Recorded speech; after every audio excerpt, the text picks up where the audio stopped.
Where in outside of this initial trench matchup, I think you have an opportunity to see a couple names rise for Alabama defensively. Nakai Hill-Green this week, I think, should be able to benefit from offensive line missing pieces. And we know that in this day and age, especially space-eating type defenses, your offensive line, the climb from first level, the exchange at the first level in the trenches, climbing to the second level, you tend to be able to take advantage of that when you have teams that like to eat space or create close space pre-snap. So will Wisconsin be able to shield off and close gaps quick enough for guys like Nakai Hill-Green, who played very aggressive and played a solid A- type game against UL Monroe? And when I look at Wisconsin's offensive line right now, availability, the depth is going to be an issue that I do see being a problem for you all. Seeing what type of fronts that Alabama has placed out there these past 2 weeks, and we've seen two different dynamics from Alabama. I don't know, Ryan, if you've been able to watch some of the clips from Alabama, Florida State in last week's game, but you've seen two different dynamics as far as execution from this team. So Wisconsin really doesn't have a good idea of what to prepare for, in my mind, because you saw a totally different team, a totally different attitude. So schematically, I think their best game plan is slowing the game down and trying to get this down to as few possessions as possible. And like most teams used to try to do in Bama, but now you're talking about offensive-minded play caller in Kalen DeBoer. When it comes to the matchups in the coaching aspect, Luke Fickell, Kalen DeBoer, schematics, all of this, how do you see this playing out, Ryan? Philosophy-wise, from the outside looking in, what do you think Kalen DeBoer's approach would be to get Fickell off of his edge and get this game into a favorable situation for Alabama? Yeah, I think for DeBoer, for Bama in general, it's a fast start. You want to put some pressure on Wisconsin and force them into a throwing mode.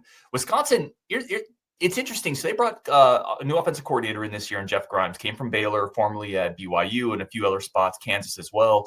Came from Kansas, but formerly from Baylor and BYU as well. And I know, Jeffrey, you mentioned some of the reverse, some of the stretching the field laterally that Florida State did. That's a lot of what Jeff Grimes wants to do. So in some ways, he's able to scheme up a little bit to cover up for some of the offensive line deficiencies. They had a 61-yard reverse for a touchdown last week, a 30-something yard reverse for a touchdown. They like to put the tight end in motion, misdirection. They really try to play some games schematically with the eyes of the middle linebackers. Motion one way, misdirection the other.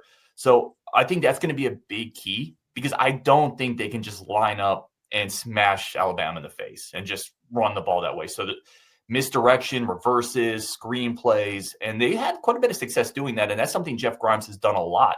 So when you talk coaching matchup, I think they're going to try to play off some potential undisciplined play from the Bama defense. See if they can catch them overly aggressive, out of space, and then hit them with misdirection, reverses.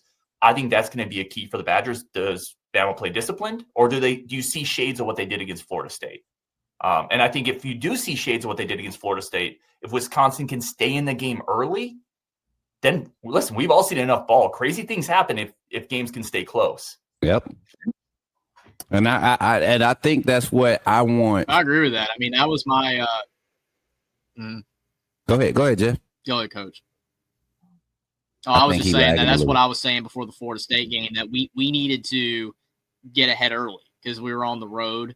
You know, that was the recipe that we started out 7-0. I thought we were doing all right. But then after that, Florida State just completely took over the game and got their crowd in it, and they believed. And once you believe, you know, that you can win a game against a big-time opponent, then, you know, you're in great shape. And that's the same thing with Wisconsin. If Wisconsin can come and punch us in the mouth, go up 10-0, 14-0, you got a shot. You always have a shot.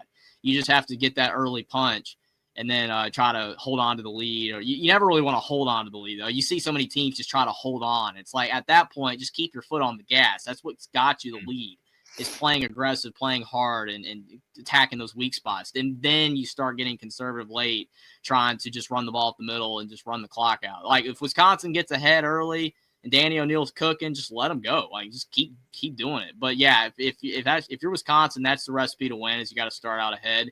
And if you're Alabama, just do not let Wisconsin get ahead. Like, strike first. You know, if I'm Alabama and you win the toss, go first. Just go up 7-0. Demoralize Wisconsin off the bat. That would be my strategy. 100%. Let's get into some key players. Ryan, offensively for Wisconsin, give me 3 names that you would say Bama fans or Bama Nation need to be aware of. Not necessarily say fear this name, but don't be surprised if you hear this name called making plays for the Badgers offense going into this weekend. Yeah, I'll give you a couple here. And I mean, this is an incredibly tough game. When I say the Badgers need to get ahead, like, I know that the deck is stacked against them heading down to Bryant-Denny. Like, everybody you talk to that's connected to the Badgers, that's in the program, they understand how amazing of an opportunity it is to get down and play Alabama in Bryant-Denny. Like, this is a marquee program that Badgers, fans and players get to go and compete against. So it's going to be tough. But I think if you're looking at a couple guys, we mentioned Daniel O'Neal. I'll just highlight him again because nothing happens on the road if the quarterback doesn't travel, if he doesn't play well.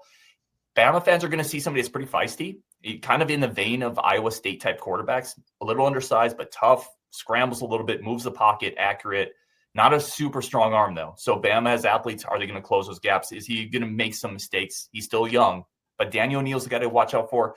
Vinny Anthony is probably an NFL receiver.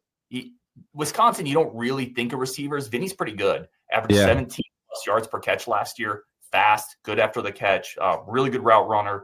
Watch for Vinny Anthony. And then Lance Mason is the other guy I'd highlight on offense. Last week, 7 catches, 102 yards.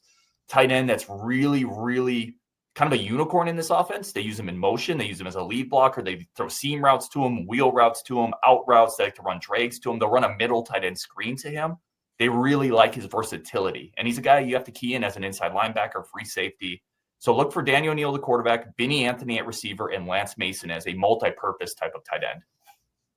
100%. All right, Jackson, give me some names that you looking for Alabama offensively to really emerge as kind of key players in the success of this game. I'm ready for Richard Young. I want to see some Richard Young. I'm ready to see him get rolling. I am ready for that, to hear him on the matchup against Wisconsin on Saturday. And I'm hoping to see more awesomeness from Jeremy Bernard, which I know that's going to happen. So that's another name I'm looking out for. 100%. He said Jeremy Bernard, and who was the first one? Richard Young.